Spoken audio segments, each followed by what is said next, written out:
Welcome to Compass Points, the weekly podcast for CompassKnox.com. CompassKnox.com is your best source for news and politics in Knoxville and Knox County.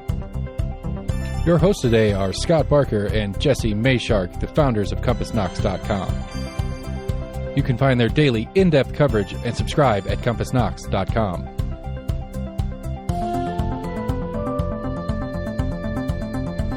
The Compass Point podcast is brought to you in conjunction with Almost an Agreement. Almost an Agreement is a layman's attempt to get a handle on the workings in government and politics that we deal with every day. Check them out at almostanagreement.com or subscribe for free on your favorite podcast provider. If you'd like to learn more about the topics discussed on today's podcast, go to CompassKnox.com and subscribe for in-depth coverage and much more.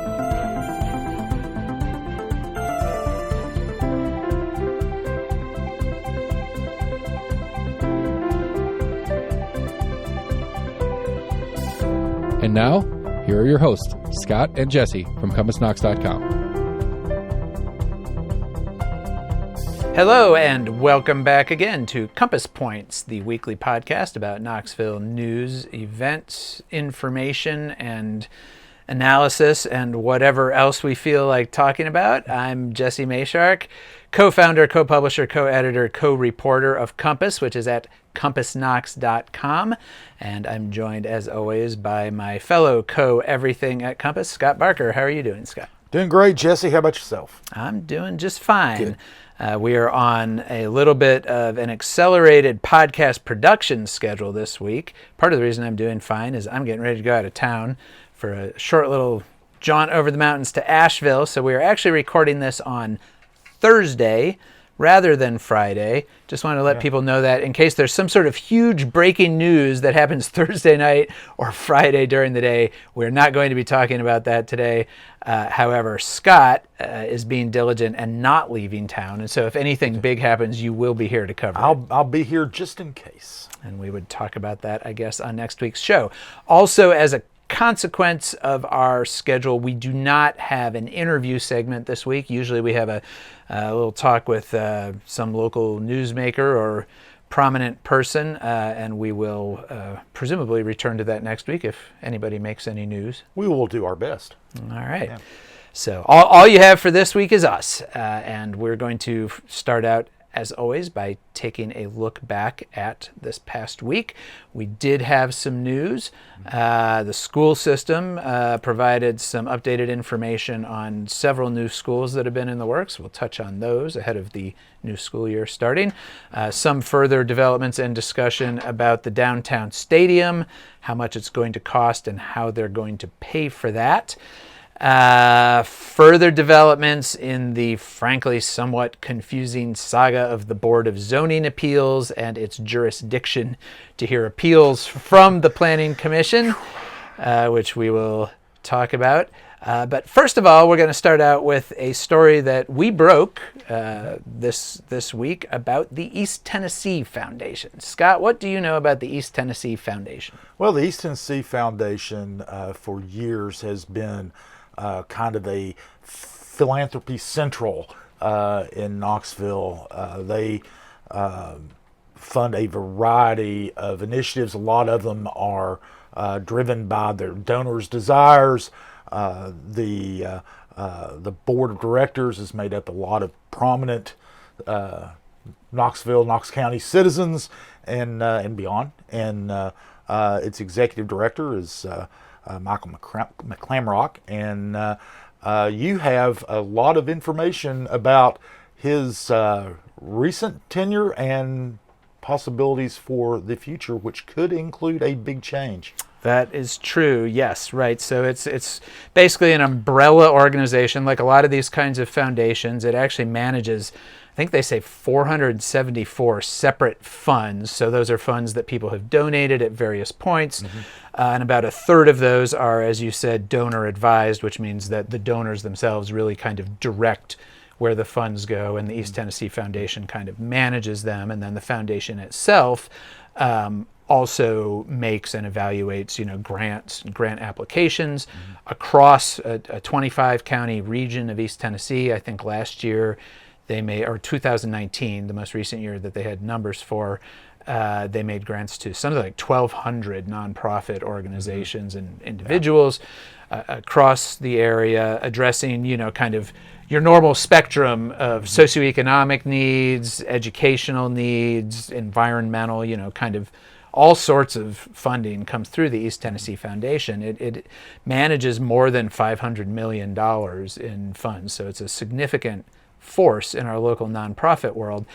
And so a few weeks ago, we reported that there was some controversy there and that the board of directors had called an emergency meeting to talk about the future of Mike McClamrock continuing to serve as president and CEO.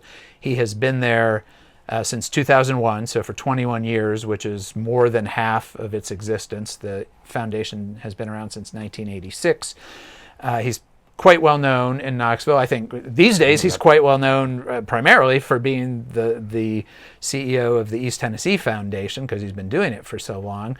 But even before that, when he applied for and was hired as the CEO, he was already prominent in local political circles. He's a former chair of the Knox County Republican Party and had been an attorney with a prominent firm before going to work for the East Tennessee Foundation.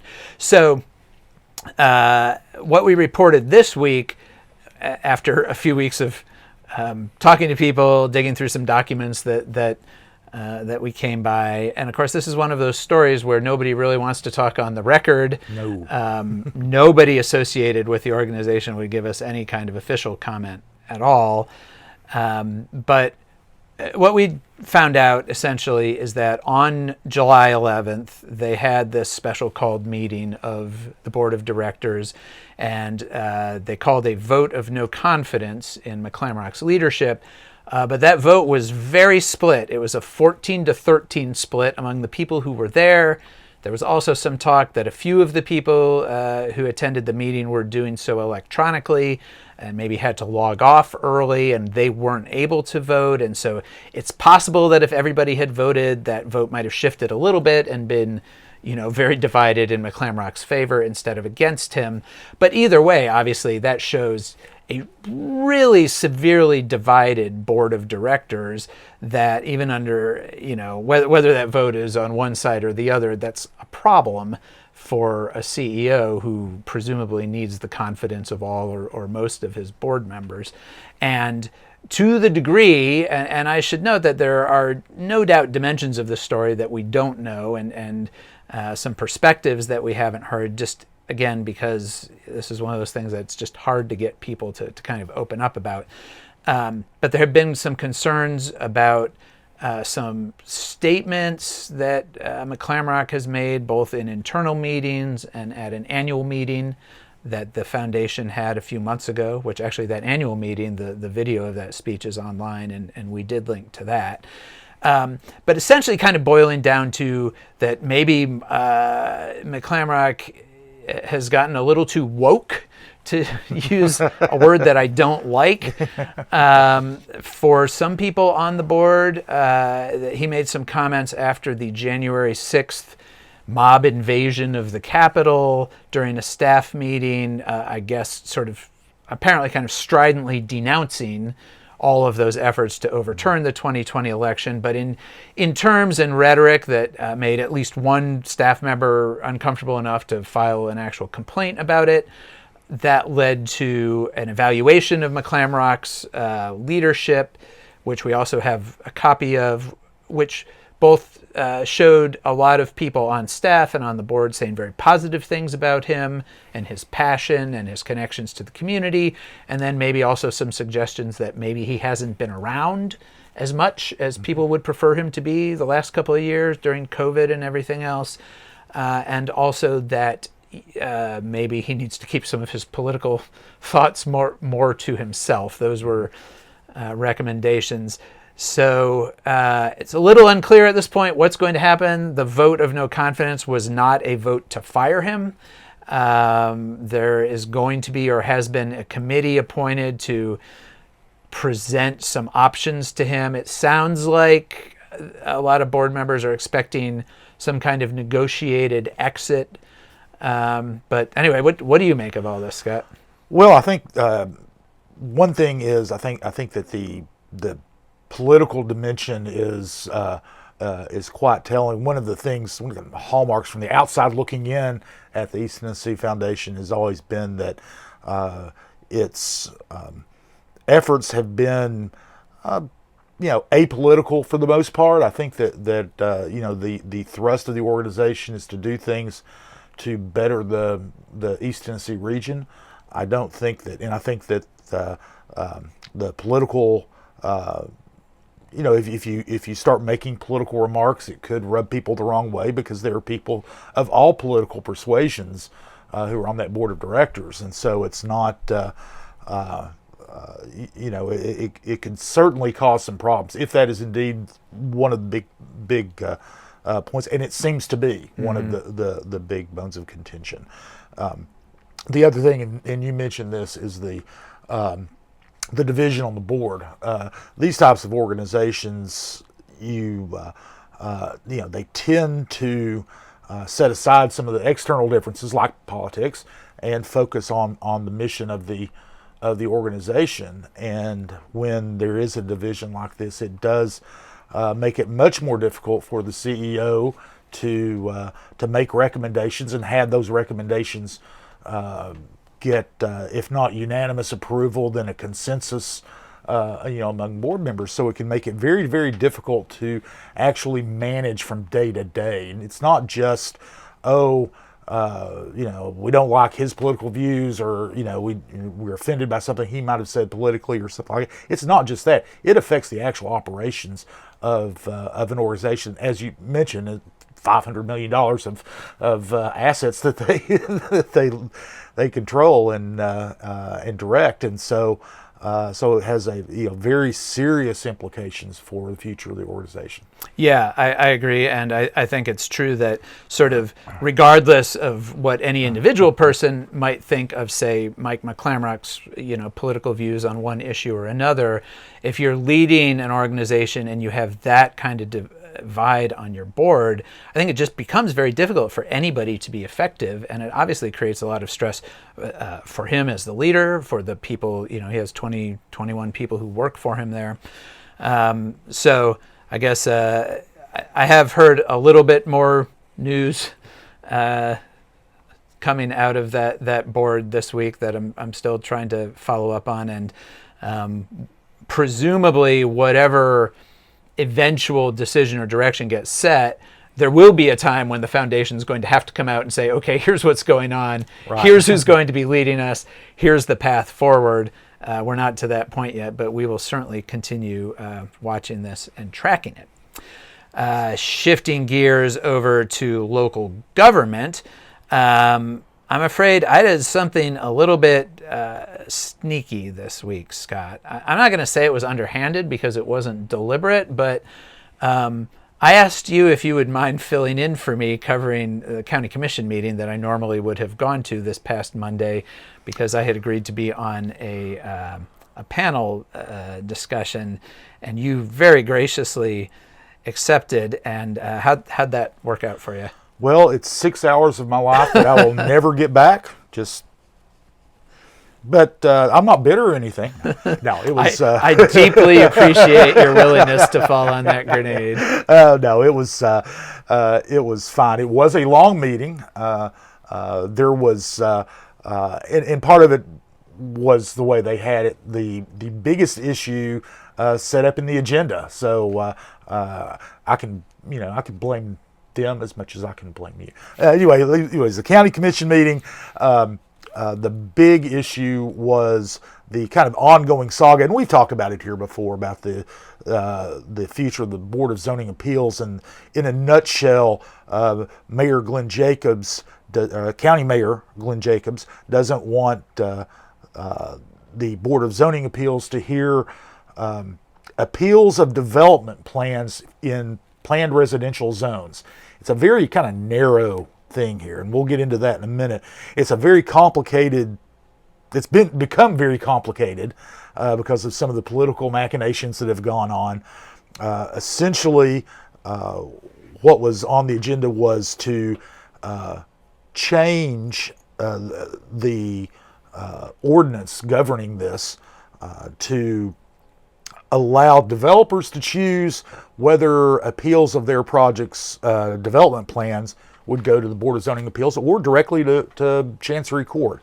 The current model is for those appeals to go to Board of Zoning Appeals first, and if somebody doesn't like that decision, then they can appeal it to Chancery Court. This was more of an either or rather than first and second. So the interesting thing, and I'll try to boil it down because it can be complicated. There are basically three things that can happen here. One is to do nothing. There's nothing that requires a change in the ordinance, and in fact, the Knox County Law Department said the ordinance is just fine the way it is to achieve what Jacobs wants to achieve. Because the law department says right now the BZA does not have authority to do what it's actually been doing for years. Yeah. For years they've been reviewing these development plan appeals, and the law department says they don't have that authority. And I just want to jump in here real quick because I like to point this out every time this happens. Our county law department has a habit that I feel like has become more pronounced in recent years of periodically taking a look back at things that have been in place and have been practiced legally, as far as everybody knows, for a long time, and suddenly saying, wait, we looked at it again and it's illegal. I'm not saying they're wrong about that determination. It's certainly possible that we have a lot of things that our local governments do just because they've always done them, and maybe they're not. But I just want to note that our county law department in particular, when controversial issues come up, has developed a bit of a habit of going back and looking at things and just saying, oh, no, you're not actually allowed to do this thing that you've been doing for a long time. That was mentioned actually in the meeting in a different context. One of the county commissioner, Larson J., mentioned that, hey, it seems like we're always finding out things that we've been doing wrong all these years. Anyway, and in fact, Jay was one of the commissioners that asked, well, okay, I mean, the Board of Zoning Appeals has been hearing these all these years, and you're saying you don't have to change anything, and they won't be hearing it. What's the guardrail? I mean, how do we know they're going to stop? And Mike Moyers, who's the deputy law director, said, well, their legal representation would say that, and they said, who is their legal representation? Moyer said, I am. So basically, they could leave things the way they are, and Jacobs would get what he wants, provided the Board of Zoning Appeals actually stops hearing development plan appeals, which their legal counsel says he would recommend. So, but then that aside, then we've got what Jacobs has actually proposed through commissioners who are in his camp, and that is to give the developers kind of the choice of the appeals avenue. Then there's a third way, and it's the way that a lot of the neighborhood groups who are opposed to any change have, in the Knox County Planning Alliance, which is an advocacy group for smart planning and development in their county. Concerns are basically that this change would just make it harder for local residents to have a say in how the areas around them are developed. Yeah, not only harder to have a say, but if they end up having to go to court first without going to the Board of Zoning Appeals, it's a lot more expensive. It's a lot more intimidating to go to court than it is to go to a citizen board. So they're against that, and they would like to see the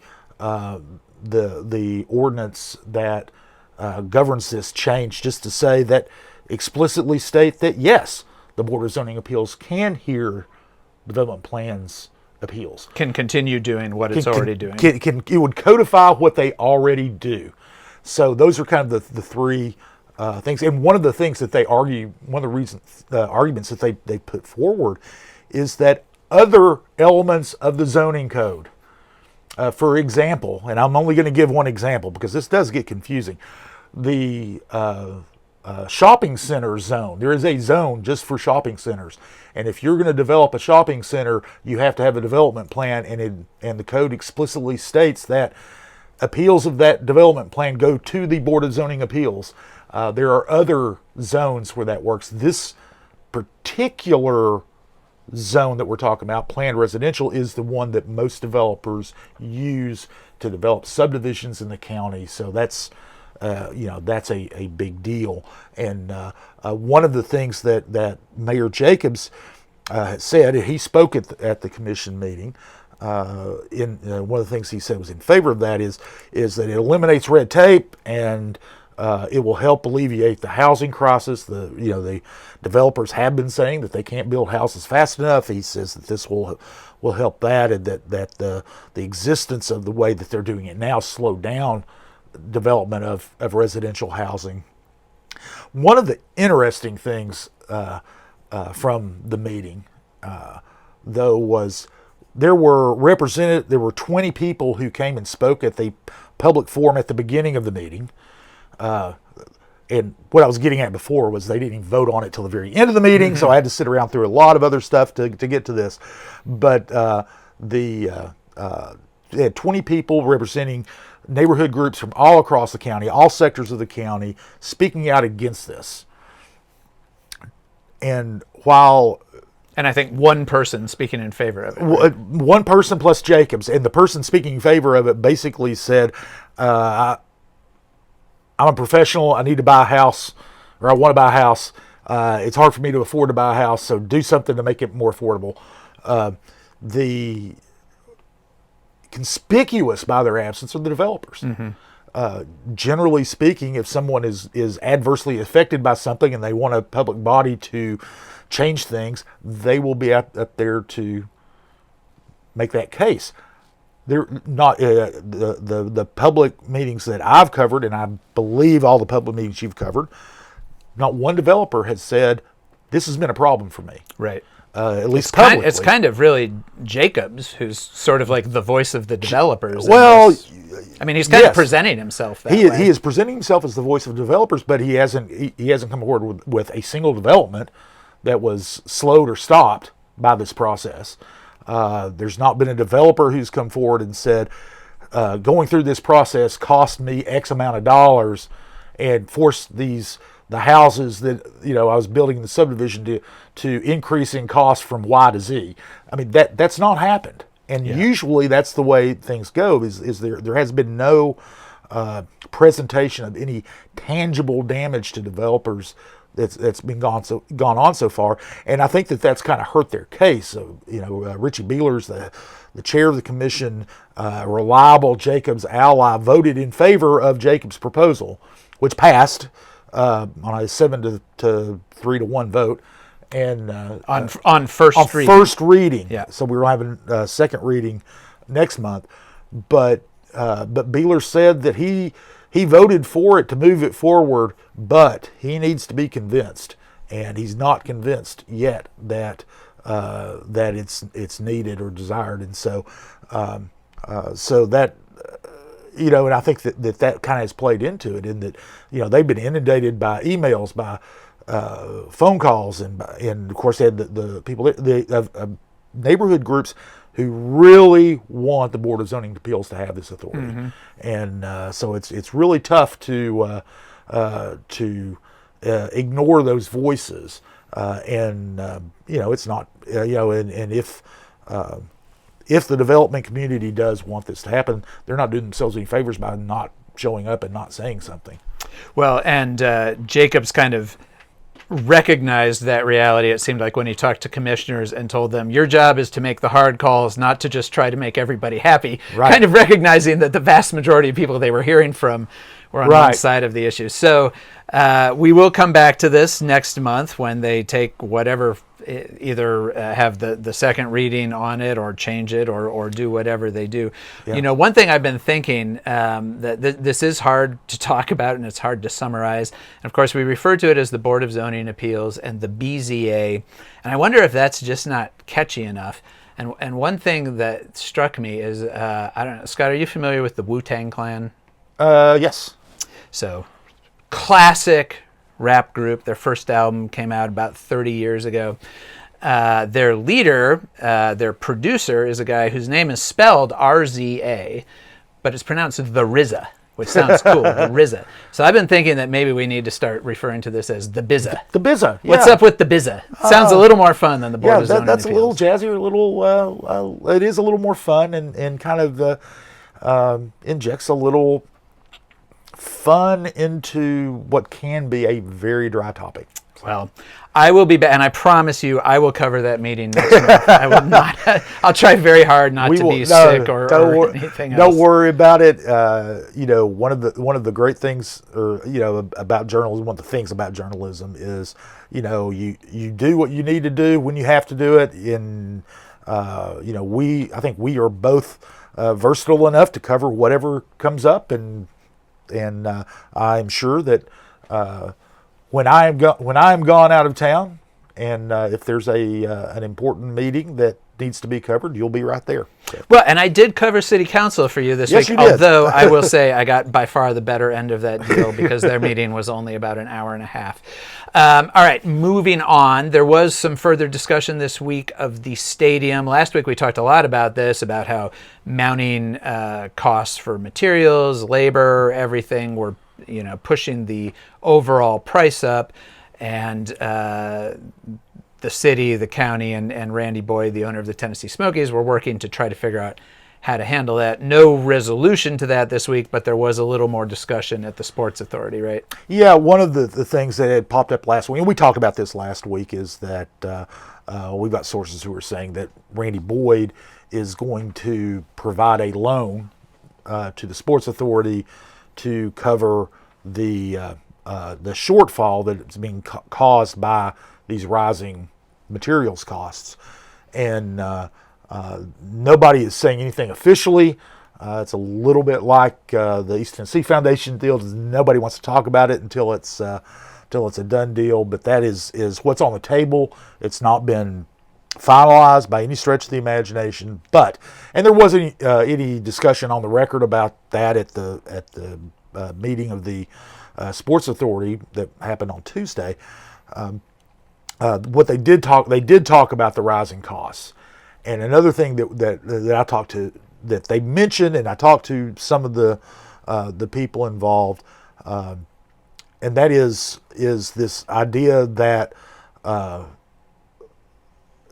this kind of goes back to the loan of Randy Boyd had made comments at public meetings before that he would cover any cost overruns. Right. The city and county are kind of locked in at a $65 million commitment. The state's providing $13 million, and Boyd had said that he would cover anything overages. Else, essentially. Yeah. And there's about $6 million that he's already committed to pay for.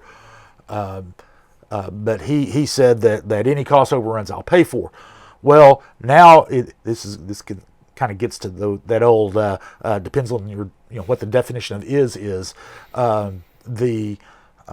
what he was they were saying now he was referring to was any cost overruns from a budget that is set that has a maximum price put on it, and they are going to be doing that. They haven't done it yet. Mm-hmm.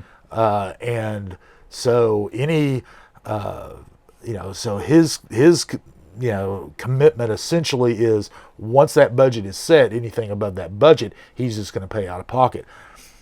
What's going on now is the cost. They're saying that the $80 million price tag of the whole project was basically an estimate and not a hard budget. So they're saying he's not committed to pay anything over $80 million, even though that's the number we've all been using for the stadium. Yeah. He's committed to paying anything over some future number that we haven't actually set yet. Right. Which is probably going to be a lot higher. It's probably going to be a lot higher because of these costs. Now, what's going on is Boyd's team, especially as kind of the construction team is led by Denark Construction here in town. They are finalizing their construction documents, and that's where you really get honed in on costs, and they're finishing those up. Once they finish those up, then they can look at what materials cost, what labor's going to cost, and can put stuff out for bid. That's when they're going to have this locked in maximum price that will be the budget for the project. Now, one of the things we talked about, $80 million. That was based on pre-inflation figures, if you will. Pre-pandemic. In the last, we've reported this too, in the last year, construction materials overall have gone up about 20%. Structural steel's gone up over 30%. Diesel fuel, that trucks have to bring this stuff to Knoxville, to the site, and diesel fuel, as just about everybody knows, like gasoline, is more than doubled. So all these costs are going up, and there is some hope that some of them will moderate and go down, and some materials have. But when you look at it, you take $80 million, if you just added 20% to that, which is the average of all construction materials, which, and that's a very crude way to do it because it doesn't take labor into account, doesn't take any kind of discounts into account, But yeah, we're pushing $100 million, right? And so it's a pretty hefty price tag, and depending on how that actually ends up, falling out, I think public opinion there's been some loud people, there's been some loud objections to this from some quarters, but I think overall public opinion's been pretty much either behind the stadium or they're okay with it. That could change depending on various factors that have to do with price and how much that is going to cost. Yeah, I think the appearance of coming back, having gone through all of this deliberation and approving the city and county's commitment to it, and then coming back and asking for more, is only going to, and already is, kind of ratchet up the chorus of, why are we helping out a guy who can't Randy Boyd pay for this himself, and I think we can expect to hear a lot more of that. And even if he is willing and able to provide a loan for that, whatever that extra amount is, how that loan gets paid back, out of which, presumably city or county funds, is likely to make a lot of difference in how people feel about it. Oh, absolutely. So, a lot of the future will be wrapped up in how much that is and how it's packaged. And we won't know that for a while. The construction documents they're saying that are being finalized probably won't be ready till the fall. They're talking about not putting anything out to bid till November, December. Mm-hmm. And assuming they can come to agreement. Come to agreement with everything. Yeah, the timeline's been pushed back. They're hoping that they'll be able to do that and get construction actually started in January. Now site work is already going on. Mm-hmm. In fact, the utility work is going on. Site prep is going to start in a couple of weeks, and Boyd is going to go ahead and pay for the site work ahead of time, working on the assumption that everything else is going to fall into line. And so there will be some work over there. You'll be able to go by the site and see heavy equipment moving dirt around and doing all that, but they won't actually be able to start putting in structural steel and concrete and all that good stuff until first of the year. Right. Okay. Excuse me. Also, a little bit of news out of the school system this week. Believe it or not, summer is almost over. It seems like it gets shorter every year, although probably especially for our K through 12 students, right, who will be returning to school in just over a week on August 8th. The school board this past week announced that at least some of those students are going to be going to new schools this fall. They have been working on building new elementary schools at Lonsdale and Adrian Burnett to replace aging facilities there. Those buildings are almost open. The Lonsdale building is going to be ready for the first day of school, although only 80% of it has a certificate of occupancy. So the students will just presumably be in that 80% of the building. That school is not opening at capacity, so I think they have enough room to work with that. And the other 20% they're hoping to have totally finished by the end of August. Adrian Burnett which is out in Halls. It's kind of a more rural school in the Halls area, which was built in the 1970s as a temporary school. And it looks like it if you go and look at it, and has never been replaced for like almost 50 years. Finally, they're getting a new school there. It won't be ready right at the start of school. So students are going to start in the old building, and then after fall break, the plan is they'll all move over to the new building, which is being built right behind it. In both of those cases, they're building the new building on adjacent property. Students will move over. They'll demolish the old property and put in playgrounds and other, parking amenities there. So those are both getting ready. They have a third school out on Coward Mill Road, which is on schedule to open next fall, supposed to take some crowding pressure off of Hardin Valley and Carnes elementary schools. And the school board will be voting this coming week to buy property in Farragut for yet another new school out west to take some crowding pressure off the Farragut primary and intermediate schools there. So lots of action on the school building front, and a bunch of kids are going to have new buildings for this year. So that was what happened last week.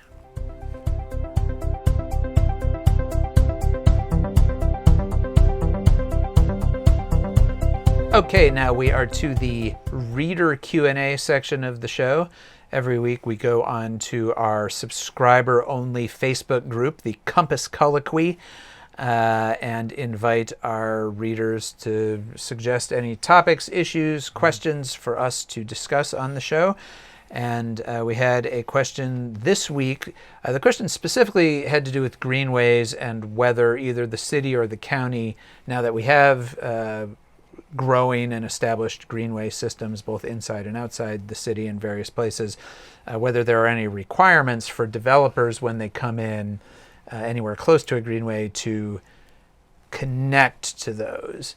And the short answer to that is no. There's no requirement for a developer in the way that there are requirements. For example, they have to connect to a road. You can't build a housing subdivision that doesn't have a way to connect to a road. Even if your theory is that everybody's going to use helicopters or something, you still have to connect to a road.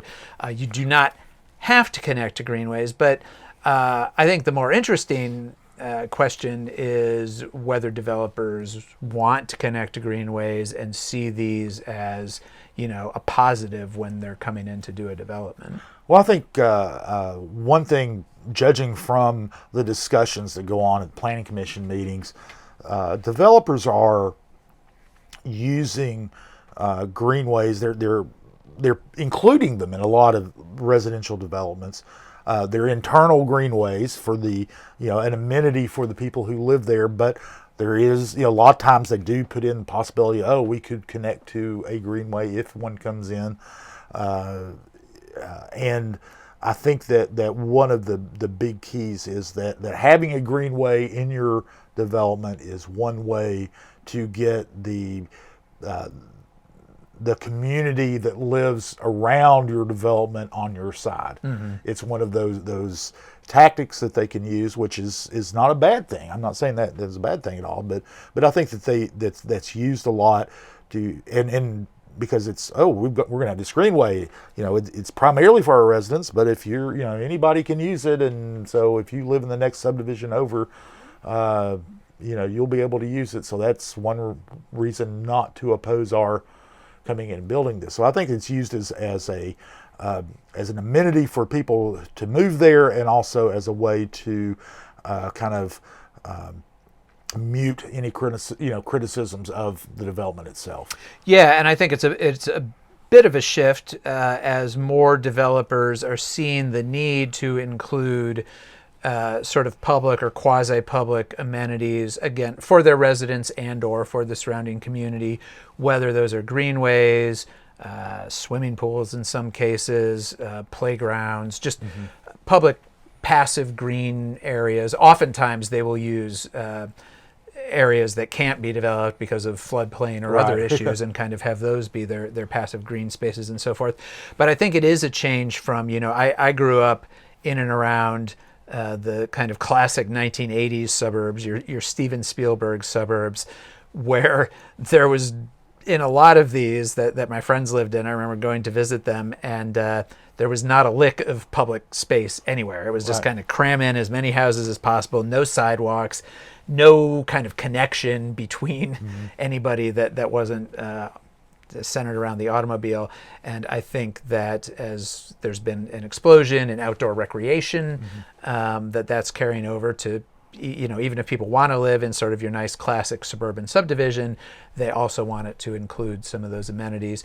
And I found a study that the National Association of Realtors estimates that proximity to a greenway or a park can add anywhere from, the average was 3 to 5%, but up to 15% in some cases to property values, that these are basically a net positive, and that there's been a lot of studies showing that there is not a negative effect.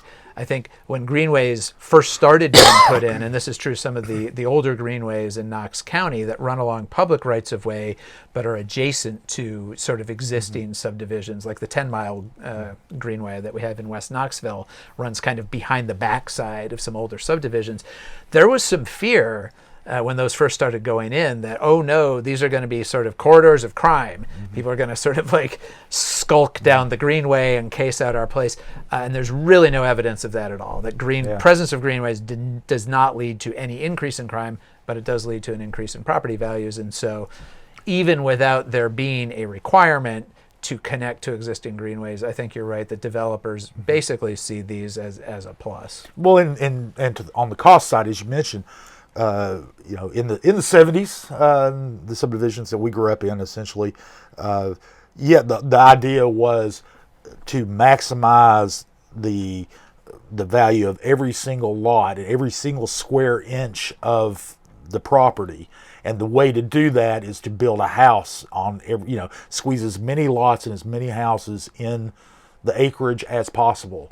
And what I think that they found out is that you can take out some of that acreage, and you you won't lose money because you're not building 5 or 6 houses there. You're actually increasing the values of the other houses and lots in the subdivision by turning that into a greenway. Right. You can bump up the price of those other 45 houses by giving up the space where 5 and probably the increased value of those 45 houses is probably greater than the value you're losing by not building 5. Right. So. All right. Well, that was our Q&A. And if you want to be part of the conversation, you can subscribe to Compass at CompassKnox.com. And that gets you into the Compass Colloquy Facebook page. I've had questions about that name, the Compass Colloquy. People think it's a fancy word or whatever. I will say, shows the value of a college education, because when I went to Penn State University, the student events group there at Penn State was called the Penn State Colloquy. And what is happening? Are we being visited by something? Yes, we were aliens. But I saw that name and I was like, what? Colloquy? What is this? Colloquy. It's a good word. You can look it up. And I suggested it mostly because I like alliteration, and Compass Colloquy is alliterative. All right. Looking ahead to next week, not a whole lot on the calendar, but there is one big thing. Early voting, of course, has wrapped up. The last day was Saturday, but the election, the county, general, and state and federal primary election, is this Thursday, August 4th. You can find all the information about voting times and where you should vote at knoxvotes.org, which is the website of the Knox County Election Commission. And of course, you can also, if you didn't vote early, and you're undecided on some of these races, again, all of our coverage of the contested races is outside the paywall at CompassKnox.com, and you can read it there. Yes, and the Administrator of Elections in Knox County, Chris Davis, has a word of advice for you. If you have not voted, if you did not vote early, and you're planning to vote on Election Day, be prepared, because the lines will probably be long. The ballot is huge. It takes longer than 10 minutes to fill out a ballot. They've been timing people as they've gone in for especially early if you voting. actually vote for everything. If you vote for everything on the ballot, it's something, there's like 50 or something things on there to vote for. But with all the judicial retention votes, with all the actual contested races and everything that's going on, there's a lot on the ballot. It takes a lot of time to go through. It takes on average longer than 10 minutes to fill one out. So it's going to be, lines are going to be long because people are going to be waiting. So factor that in. Go early. Assume that you're going to be there a while. Do your homework. Know who you're voting for. Yeah. You don't want to be scratching your head as while you've got your ballot out and marking it. And be aware too, if you're anxious to, even if you voted early and you just election day is the time to get results, be prepared. The results might be late too, because if you're in line to vote at 8:00, they will keep the polls open until you vote.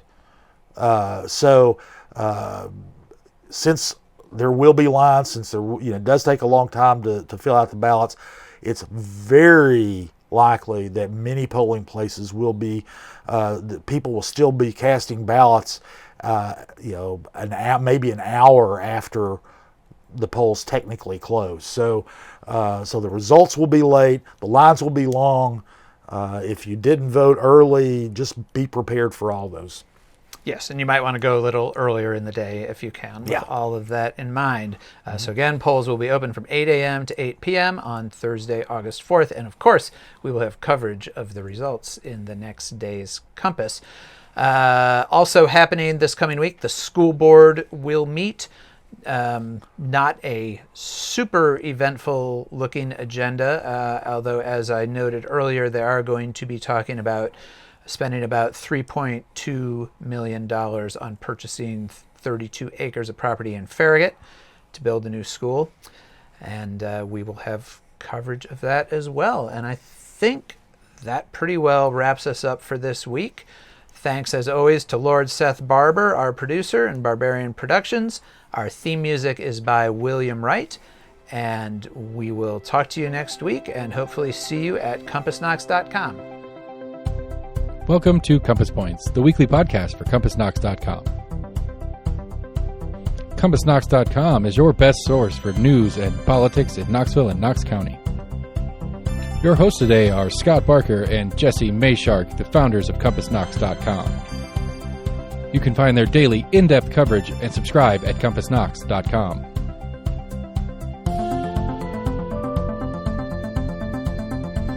The Compass Point podcast is brought to you in conjunction with Almost an Agreement. Almost an Agreement is a layman's attempt to get a handle on the workings in government and politics that we deal with every day. Check them out at almostanagreement.com or subscribe for free on your favorite podcast provider. If you'd like to learn more about the topics discussed on today's podcast, go to CompassKnox.com and subscribe for in-depth coverage and much more. And many thanks to William Wright for composing our theme song.